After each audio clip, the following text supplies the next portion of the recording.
Welcome, people. Are you too kind to men? That's today's question. Now, do you describe yourself as a kind person? Do you regularly find yourself doing kind things for people? In particular, people that you don't know. I mean, you go above and beyond without being asked and without any expectation of anything.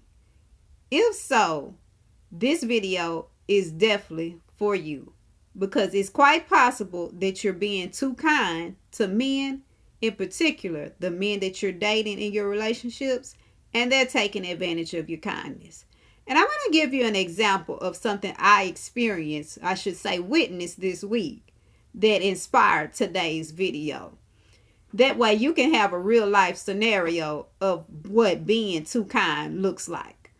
So I was out and about, and the building that I was going into required access with a key card. So as I was digging out my key cord, just a simple square little key cord, I noticed that there was this man, and he also was getting ready to go into this building. Now, again, this building requires access, but he did not take his cord out. He just waited for me to finish digging mine out. Now, after we went into the glass doors, we went to the elevator. Now, once we got to the elevator, I'm standing there waiting.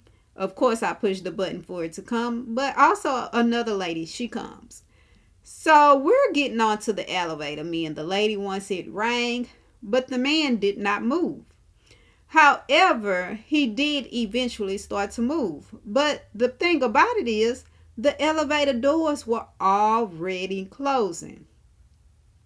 Mind you, these elevator doors are heavy. We're not talking about a plastic flimsy door for your screen. We're not talking about a wooden door that you have at your house. We're not even talking about a glass door that's at the store. Elevator doors, people. Now, as the elevator doors are closing, this lady sticks her hand into the elevator doors to stop them from closing. So she thought.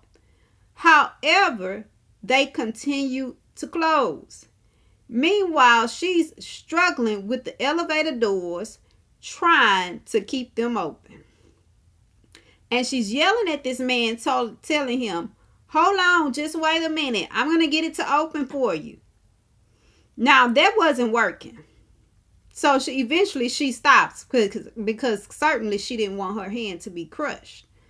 But in the meantime, the man, he's not helping her.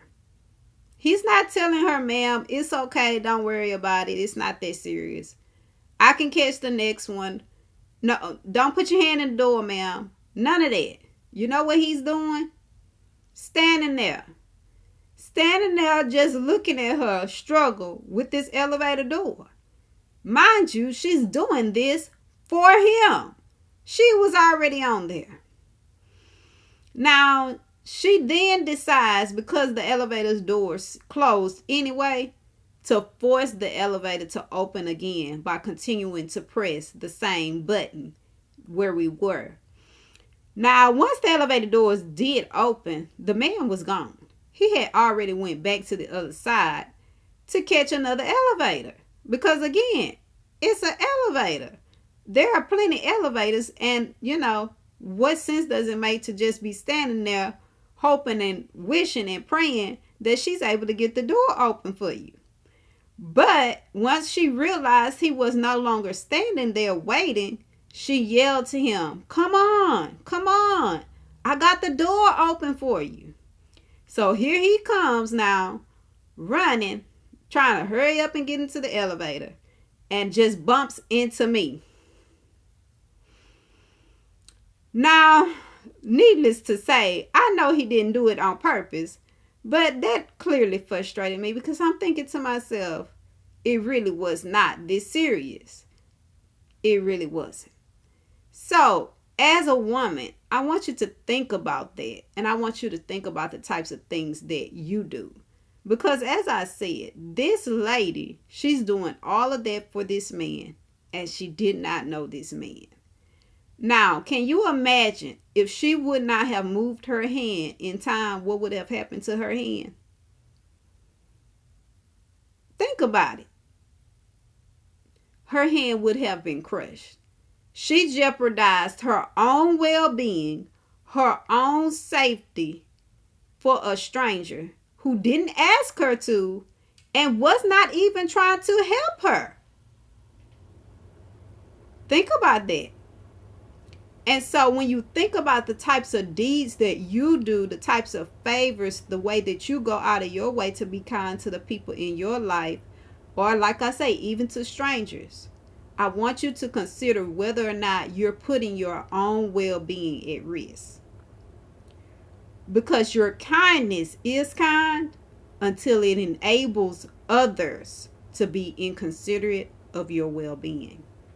As always, I'm Coach Sam telling you, 24 hours doesn't seem long, but in 24 hours, you could change your life. So go ahead and do something life-changing now.